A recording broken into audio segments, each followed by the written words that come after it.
Buried Alive and Survived is a gripping Lifetime movie based on a true story that aired over this weekend. It stars Eva Marcille from All the Queen's Men and Tyler Lepley from P-Valley. This film is more than just a thriller, it's a deep dive into survival against the odds, and it really showcases both actors in a new light. Today, I'm going to break down the storyline, discuss the standout moments, and talk about why Eva and Tyler are perfect in their roles. So let's get into it. The movie opens with Alicia, played by Eva Marcille. She's trapped inside of this man-made coffin, put in there by her ex-husband Victor, who's played by Tyler Lepley. Of course, she's panicking. She's trapped with no way out, and you can just feel the tension of this thriller from the onset. And by the way, this movie is inspired by a shocking true story of a woman who was kidnapped, buried alive, and against all odds managed to survive. Eva brought both strength and vulnerability to the role that demands a lot of emotional range. We all know Eva from her many other roles, and one of the most notable roles is Madam, where she plays a no-nonsense crime boss in a strip club in Atlanta. And just a side note here, to Eva's credit, she has taken on a completely different role than we're used to seeing her. As Madame DeVille, she's as tough as nails, ruthless, tough, complex character, but here, she's a loving, caring, overprotective mother to her son. And her performance here feels very real, and she pulls you in, making it hard to believe that she's the same actress that'll hang a man's balls out to dry if he crossed her. This role shows how talented she is, and we really don't have to ever worry about her being typecast. She tackles this role with skill, and personally, I really cannot wait to see what she's going to do next. Tyler Lepley plays Victor, Alicia's ex-husband, whose relentless drive to rekindle their broken marriage, it keeps the viewers on the edge of their seats. Now, we see the script on the screen and it reads 2 days earlier, so the entire movie is told in hindsight, and it takes us to the moments that shaped her journey on how she ended up in this coffin. So now we're 2 days earlier, and the film starts by introducing Alicia's everyday life at her job at the shipping warehouse, where they're late with her paycheck, by the way.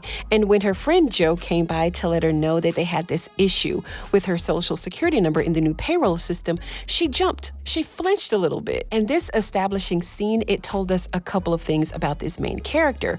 One, she's jumpy for no reason, like almost paranoid. It also tells us that she has changed her last name, which is serious and it's a bit extreme when you think about it. But she maintained her composure. She didn't get mad. She didn't cuss. She didn't fuss. She just said okay, and that was that. And good old Auntie Joe here thinks that she needs to unwind and grab a couple of mimosas. But Alicia declined. She said that she had to go and pick up her son Malcolm, who's played by Jaden White. Now, the movie wastes no time diving right into the tension as we're introduced to Victor, Alicia's ex-husband, who's just been released from prison due to the prisons being overcrowded. He dropped by to visit his ex-partner in crime, Stevie, who now lives in the suburbs and owns this body shop. A body shop that he clearly bought with the money that belonged to Victor, hence why he's paying him this visit. And I think it's safe to say that Stevie is not happy at all to see him, at least not this soon anyway. And we can tell by the look on Stevie's face that he's nervous and a bit uneasy around Victor, because Victor is coming off as this unhinged bully. And he lets us know right up front why he served 8 years in prison. There was this heist that went down. One of their friends took a bullet to the head. Victor went to prison, and good old Stevie here got a house on the hill and a small profitable business out of the deal. So he's there to get his money, and regardless of how pretty things look, Stevie let him know that he didn't have his money. He said that he lost most of it in another business deal that went south. In the meantime, Alicia is at school to pick up her son, and she's calling him frantically, texting him, and she's worried that he's not picking up his phone, so she called her sister Cam to let her know that she can't find him. She finally found him at this empty lot with his friends just hanging out. That was innocent enough, right? But Alicia got out of her car with her "if you don't get your narrow ass in this car" face on, right? She marched up to the yard and made Malcolm cut his time short with his friends. So since Stevie is short on Victor's cash, Victor said, "That's all right. I'll just take this pretty shiny truck over here until you pay me back." And not only did he take the truck, he took the diamond bracelet that he had bought for his wife. So the longer Victor stayed at his auto shop, the more he found out that Stevie's got more money than what he's leading on. Alicia and Malcolm made it home, and she explained to him that the reason that she bought him the cell phone in the first place is so that she could reach him at any time, but he turned his phone off because he's embarrassed, right? She calls him like every 10 minutes, according to him, and she keeps him on a tight leash while his friend Kenny's dad trusts him to go downtown all by himself. Alicia called Kenny's dad a fool, and Malcolm replied, well, at least he's got one.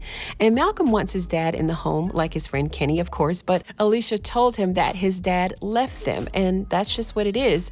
Now, this is an important part of the story, too. She grabbed his drink and opened it for him. Now, this kid has to be all of 13 or 14 years old? I don't know, middle school, but he can't open a Gatorade by himself. This gives us insight into how tight that leash is that she has around his neck. Now, Victor is camped out at Cam's job, which is her sister, and he managed to steal her phone out of her car, right? The next morning, Malcolm woke up to a pair of red sneakers, ones that he's always wanted, as a peace offering for the slight argument that they had the night before. But his smile was quickly wiped from his face when he discovered there was a tracker inside of his shoe that the store clerk swore was undetectable. This made Malcolm very upset. Of course, he threw the shoes across the room and said that he would never wear them. Auntie Jo stopped by to let Alicia know that she knows why she's so jumpy, because she needs some of that good old vitamin D in her life, right? But she thanked her and told her that she's focusing more on being a mom and that she really wasn't interested.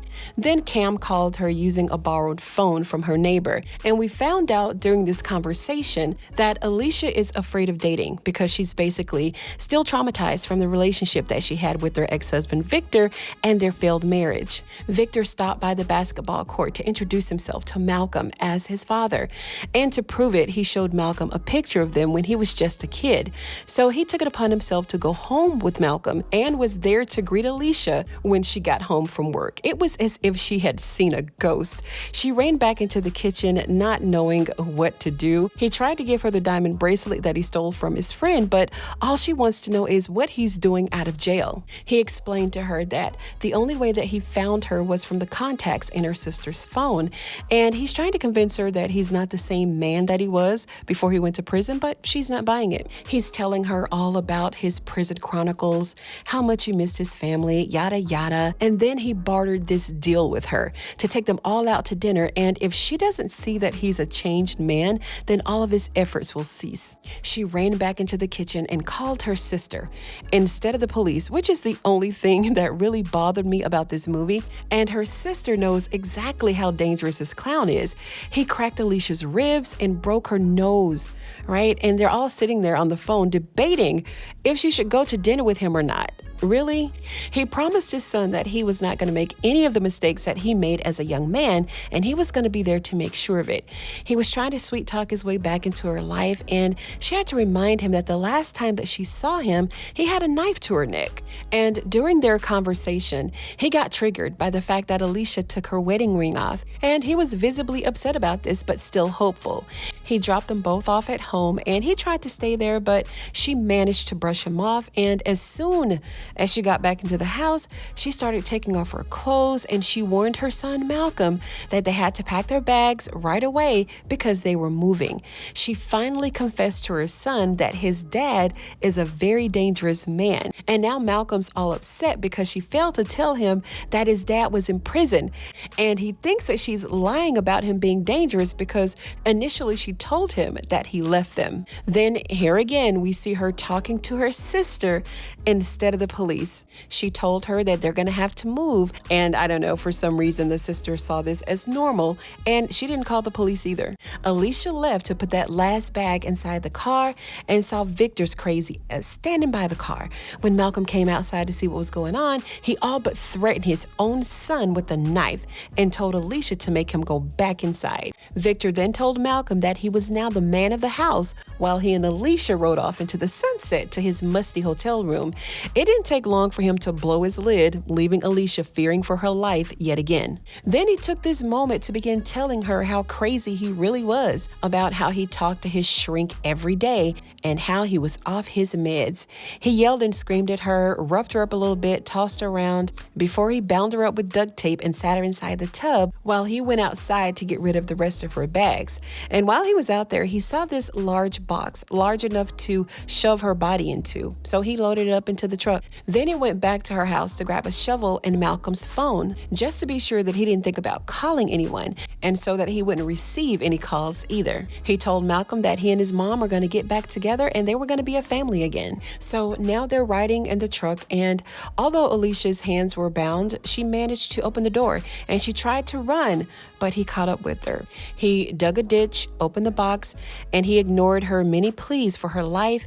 Then he threw her body inside the box, and then he started shoveling dirt on top of it. He screwed the nails in shut and walked away, leaving her there for dead. And while he's leaving the scene of this crime, he ran into the owner of the property, and he told him that he took a wrong turn or something. And Billy Bob here, he got a little aggressive, and that was the last time he got aggressive with anybody. And Victor took him out. Alicia discovered this worn hole inside of the makeshift coffin, and while she's coming up with ideas to try and get out, Cam went over to try and save her nephew. She was telling Malcolm that they had to leave when Victor showed up at the door. He told Cam that she wasn't taking his son anywhere. He slapped her to the floor and demanded that Malcolm come with him. He tried to console his aunt, but Victor told him that they had to leave. And Malcolm said, "Okay, just let me get my shoes." Malcolm, of course, wanted to know where his mom was, and he told him that she ran off and left them. And of course, Malcolm knew that that was a lie. He knew that his mom would never leave him. After this, Joe texted his mom's phone, and his dad made him reply back to her. And all this time, he's thinking that Joe is a man. Alicia finally made a way to removing the panels inside the box, and as she's removing the panels, dirt began to fill the box up. Malcolm and Victor stopped to get a bite to eat while his mom continued to make her way out of the box. He colored this picture to add to the other ones that were hanging on the wall, and he still can't believe that his mom just ran out on them. And he was right, because she finally made her way out of that hole that Victor dug for her. Now, being smart, Malcolm wrote "help me" on the back of his picture while his dad was ranting about not getting his coffee. And instead of letting the waitress put it on the wall, he grabbed it from the waitress and scolded Malcolm for trying to get one over on him. Alicia made her way through the box, the dirt, and all the mud and the rain, and made her way to the road. She saw Billy Bob's truck and walked over towards it. She found that his body was dead, but the truck was still running. So she took his phone and hopped in the truck and drove away. She drove over to Joe's house, and again, this character just refused to go to the police, even though Joe told her to do so. They figured out that Victor had her phone, and Alicia decided to call him. And he thinks that he hears a dead woman talking. Malcolm realized that it was his mom, and he wanted to talk to her.